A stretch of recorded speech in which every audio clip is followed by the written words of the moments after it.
Бүгін біз барлығы жақсы көретін пачуба салатын жасаймыз.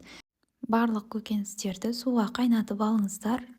Піскенін вилка немесе пышақта көрсеңіздер болады. Ары қарай бізде енді балығымызды кішкентай қылып кубик қылып тураймыз. Менде бірақ мына жерде филе кусочки болып келеді. Бұны супермаркет, мини-маркеттен алсаңыздар болады. Өйткені селедканы тазалау ұзақ уақыт алып кеткендіктен мен осындай филені алдым.